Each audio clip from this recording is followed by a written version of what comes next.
नमस्कार मैत्रिणींनो, आजची स्क्रीनवर दिसणारी शेवभाजीची रेसिपी नेहमीपेक्षा खूप स्पेशल आहे. कारण की आज माझ्या किचनमध्ये एका छोट्या पाहुणीची एंट्री झाली आहे. ती पाहुणी कोणती आणि आज काय स्पेशल रेसिपी आहे हे पाहण्यासाठी व्हिडिओ शेवटपर्यंत पाहत राहा. तर नमस्कार, मी शीतल, इरा क्षीरसागर किचनमध्ये तुम्हा सर्वांचे मनापासून स्वागत आहे. तर ही झणझणीत आणि लालबुंद तरी असणारी भाजी बनवण्यासाठी मी सगळ्यात अगोदर 2 मोठे चमचे धने घेतलेले आहेत. ते कढईमध्ये व्यवस्थित भाजून घेतले.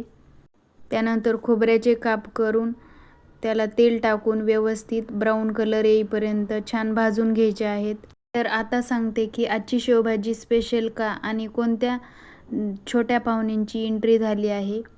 तर आजच्या रेसिपीमध्ये मी शेवभाजी बनवण्यासाठी माझ्या मुलीच्या खेळ भांड्यातील छोट्या भांड्यांचा वापर रेसिपीमध्ये तेल, कांदा, टोमॅटो टाकण्यासाठी केला आहे. तिची छोटी बादली, चिमुकला हंडा याचा वापर मी केला आहे. तर या ठिकाणी मी एक मीडियम साईजचा कांदा मोठा कट करून तेलात व्यवस्थित परतून घेतला. त्यानंतर एक मीडियम साईजचे टोमॅटो मोठे कट करून ते पण तेलासोबत छान परतून घ्यायचं आहे. त्यानंतर मी 8 ते 10 लसूण पाकळ्या यामध्ये टाकलेल्या आहेत. त्या पण तेलासोबत कांद्यासोबत व्यवस्थित परतून घ्यायच्या आहेत.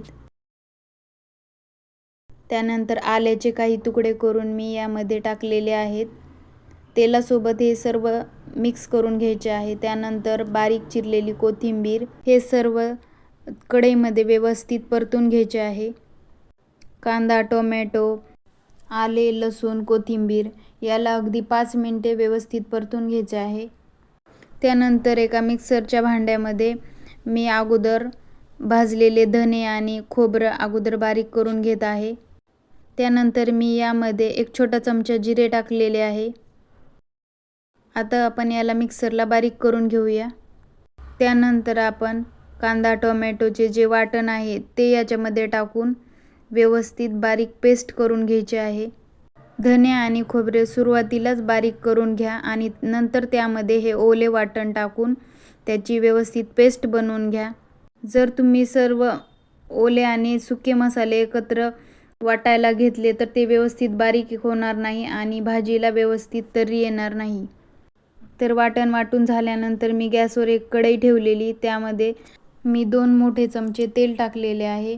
तेल व्यवस्थित गरम झाले की त्यामध्ये 1 चमचा जिरे, 1 चमचा मोहरी आणि आपण मिक्सरला बारीक केलेले वाटण यामध्ये टाकून चमच्याने व्यवस्थित परतून घ्यावे. या वाटणाला तेल सुटेपर्यंत 5 ते 7 मिनिटे वेळ लागतो. तर हे सतत हलवत व्यवस्थित आपल्याला परतून घ्यायचे आहे. त्यानंतर आपण यामध्ये अर्धा छोटा चमचा हिंग टाकलेला आहे. हिंग टाकणे पूर्णपणे ऑप्शनल आहे. पण जर हिंग वापरून ही भाजी बनवली तर भाजी खूपच टेस्टी लागते.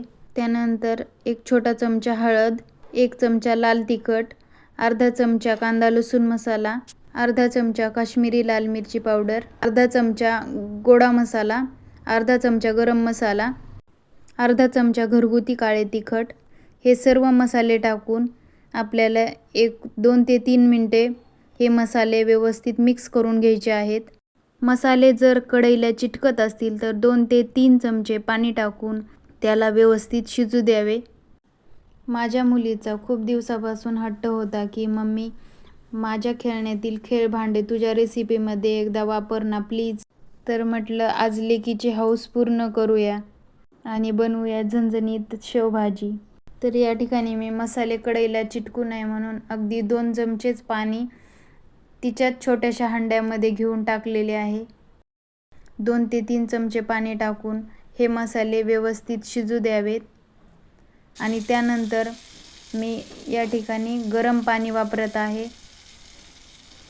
तुम्हाला जर कोणत्याही भाजीला लालबुंद तर्री हवी असेल तर त्यामध्ये पाणी टाकत असताना गरमच पाणी वापरा, थंड पाणी वापरू नका. आता यामध्ये मी किती माणसांच्या हिशोबाने भाजी करायची आहे त्यानुसार पाणी टाकलेले आहे. नंतर त्यामध्ये चवीपुरते मीठ टाकलेले आहे. ही भाजी बनण्यासाठी अगदी 20 ते 25 मिनिटे वेळ लागतो. तर तुम्ही व्हिडिओमध्ये पाहू शकता की किती छान सुरेख कलर आलेला आहे आपल्या शेवभाजीला. त्यानंतर मी बारीक चिरलेली कोथिंबीर टाकलेली आहे. भाजी छान 15 ते 20 मिनिटे शिजू द्यायची आहे आणि जरा कोमट असतानाच त्यामध्ये ही मोठी मोठी शेव टाकून घ्यायची आहे. शेवभाजीसाठी ही तिखट आणि मोठ्या आकाराची शेव वापरली जाते. भाजी खळखळ उकळत असताना त्यामध्ये शेव घालू नका. थोडी कोमट असताना त्यामध्ये शेव घालायची, म्हणजे शेव व्यवस्थित भाजीमध्ये मुरते आणि ती खूप जास्त मऊ पण पडत नाही. आता आपली शेवभाजी रेडी झालेली आहे. त्यानंतर मी ताट वाढून घेत आहे. त्यामध्ये शेवभाजी, चपाती, मोड आलेल्या मुगाची उसळ, कांदा, लिंबू, कैरी आणि या छोट्याशा बादलीमध्ये मी शेवभाजीची तर्री ठेवत आहे. तर तयार आहे आपली शेवभाजीची प्लेट. आपल्या शेवभाजीला पहा किती सुरेख कलर आलेला आहे आणि ही गरम असताना जरी थोडी पातळ वाटत असली तरी जशी जशी भाजी थंड होईल तशी ती भाजी घट्ट होत जाते. त्यामुळे भाजी शिजवत असताना ती खूप जास्त घट्ट बनवू नका, थोडीशी पातळच ठेवा. तर मैत्रिणींनो, लेकीच्या खेळभांड्यातील भांड्यांचा वापर करून बनवलेली ही झणझणीत आणि तर्रीदार शेवभाजीची रेसिपी तुम्हाला कशी वाटली हे कमेंट करून नक्की सांगा. व्हिडिओ आवडला तर लाईक करा, शेअर करा आणि जर चॅनलवर नवीन असाल तर चॅनलला सबस्क्राईब करायला अजिबात विसरू नका. पुन्हा भेटूया अशाच एका नवीन आणि रंजक रेसिपीसोबत. तोपर्यंत धन्यवाद.